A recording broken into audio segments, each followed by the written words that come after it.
Hello everyone, let's take another UPSC CSE topper copy, Kashis Kalra, rank 96. तो आइए मैं आपके लिए क्वेश्चन पढ़ देता हूँ.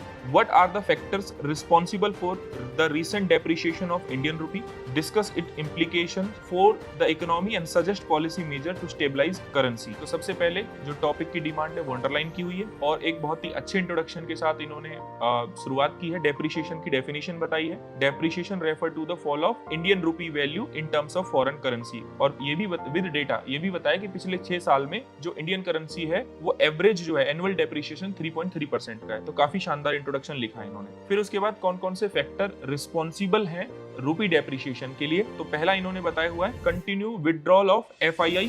एग्जांपल भी दिया हुआ है कि यहाँ पर 1,19,000 करोड़ जो है 2024 में जो है यहाँ पर FII के थ्रू इंडिया से बाहर जा चुका है. High valuation in Indian stock market. Third point देखिए स्ट्रेंथनिंग ऑफ डॉलर है ना. फोर्थ देखिए West Asia geopolitic crisis, oil supply market. Fifth is poor market confidence, economic outlook. तो ये जो इन्होंने बताया हुआ है ना फैक्टर रिस्पॉन्सिबल फॉर डेप्रिसिएशन, तो 5 पॉइंट्स में बताया हुआ है विद एग्जांपल बताया हुआ है. इसके बाद जो अगला क्वेश्चन की डिमांड है उसको यहाँ पर इन्होंने मीट किया हुआ है. Implication on economy. Increase cost of inelastic import. जैसे यहाँ पर एग्जांपल दिया हुआ है crude oil, import inflation, high forex outgo.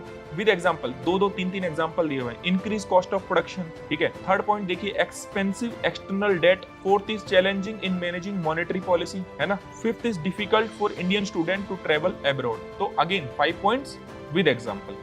तो अब इसके बाद लास्ट बताया हुआ है following policy measure. Direct market intervention, buy sell, sell buy operation. Very good example. RBI ने ऑपरेशन चलाया था. Currency swap agreement, very again nice example. Rupee rouble trade. Internationalization of rupee. अब देखो कितने छोटे छोटे पॉइंट्स में एग्जांपल दिए हुए हैं. बूस्ट एक्सपोर्ट, बोरो इन रूपी डिनोमिनेशन बॉन्ड. एग्जांपल दिया है मसाला बॉन्ड का. फोर्थ पॉइंट में FPI regulation to enable instruments जो अलग अलग तरीके के हैं. ठीक है. Curb import of non essential goods, reduce supply chain vulnerability. ठीक है. तो 6 पॉइंट में इन्होंने बताया हुआ है कि these are the following policy measure जिससे रूपी डेप्रिसिएशन कम हो जाएगा और विद एग्जांपल बताया हुआ है. तो काफी अच्छी स्ट्रेटजी यहाँ इन्होंने लगाई है और बहुत ही कम शब्दों में एक शानदार कंक्लूजन इन्होंने लिखा है. These measure can help India's ensure stability of Indian जो रुपीज है उसकी and help ease of doing business and ease of living for citizen. तो काफी शानदार इंट्रोडक्शन लिखा है. तो ऐसे क्वेश्चन की डिमांड को मीट किया है कशिश कालरा ने. कोशिश की है कि हर क्वेश्चन पे ऐसे ही मार्क्स को मैक्सिमाइज किया जाए. तो जो भी लिखा है पॉइंट्स में लिखा है, विद एग्जांपल लिखा है. क्वेश्चन की जो डिमांड है उसकी क्वेश्चन की हर डिमांड को इन्होंने मीट किया है. Thank you so much.